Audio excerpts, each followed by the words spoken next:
Hi guys, it's Wednesday. Nice to see everyone.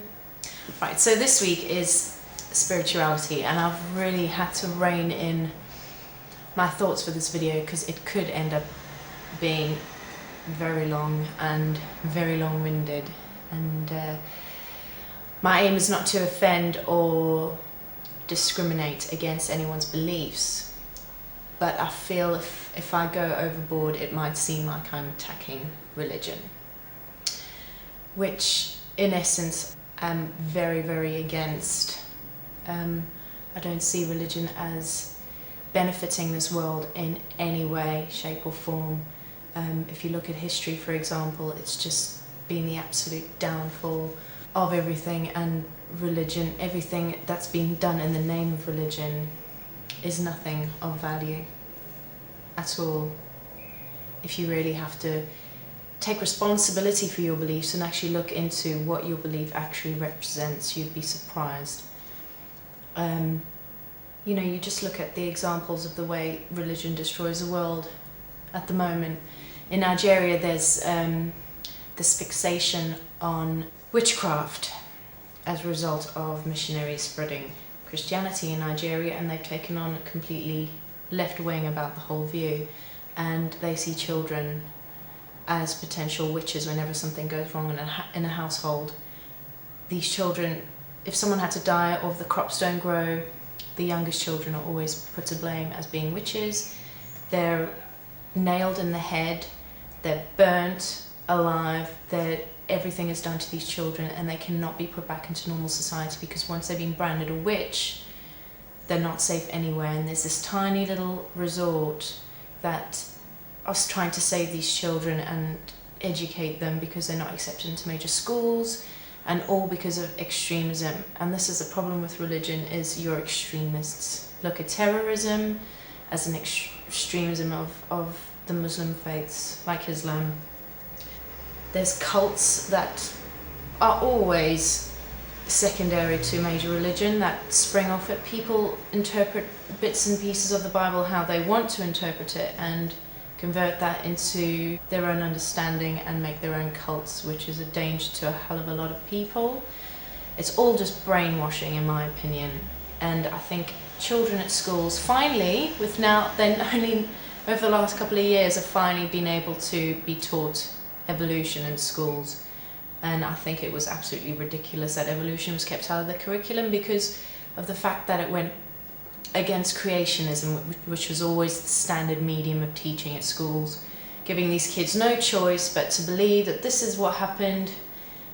It wasn't based in fact. The Bible was written 400 years after Jesus passed away by people who would either have their own religious agenda, who were biased, who are basing everything on word of mouth.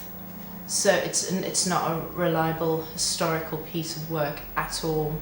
Things have been left out, things have been added, translations have been changed. It's just, obviously religion helps a lot of people overcome different things, and a lot of people find peace in religion.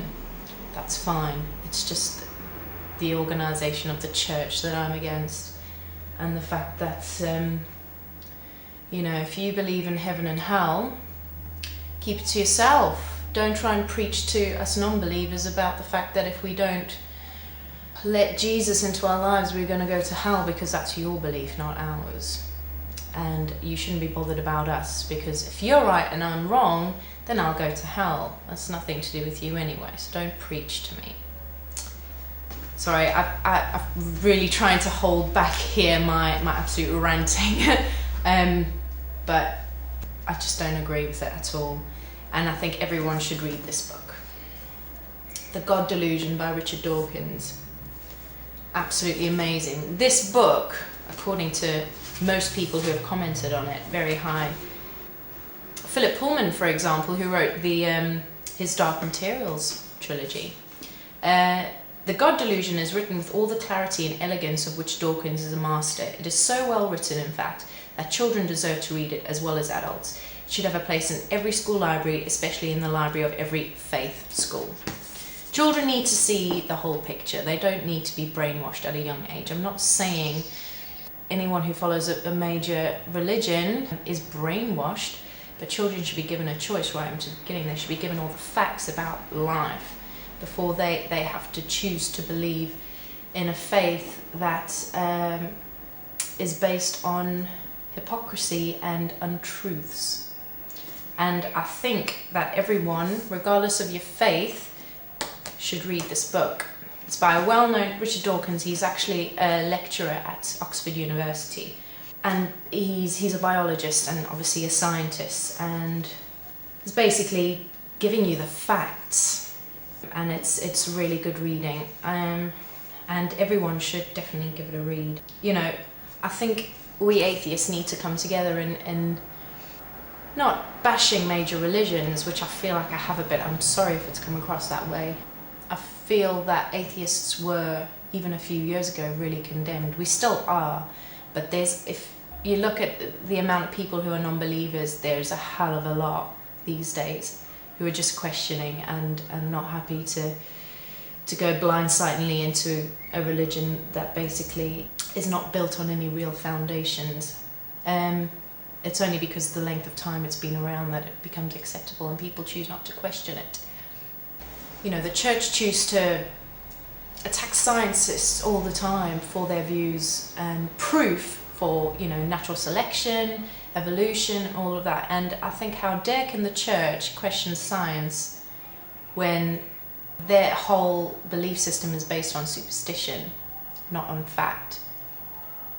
So back towards, you know, the atheist train of thought. I mean, if you come from a family that are really, really religious, sometimes when you want to break away from that, it is hard, but there's a hell of a lot of support out there, especially for people who are coming away from major religion and questioning it.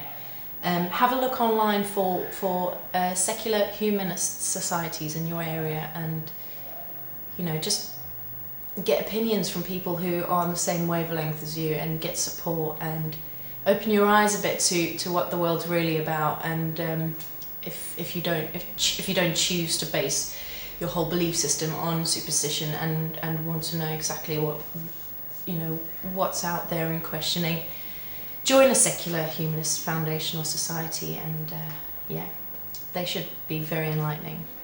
But please read this book, regardless of your faith. Question things. Human nature is about questioning things, questioning, you know, curiosity. Don't accept things as they are. If religion is right for you and that makes you happy, it makes a hell of a lot of people happy, then that's fine for you. I'm just saying, you've got to take responsibility for your beliefs and understand everything about what you believe in.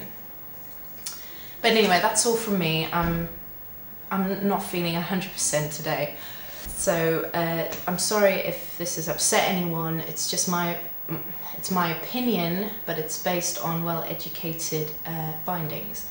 So anyway, the twins, I haven't seen your video yet because it is currently 3:45 in the afternoon in England, and your video is still not up. I hope it's okay. So I won't be able to have a look at it before I upload this. But have a good week, the rest of you guys, and I'll see you next week.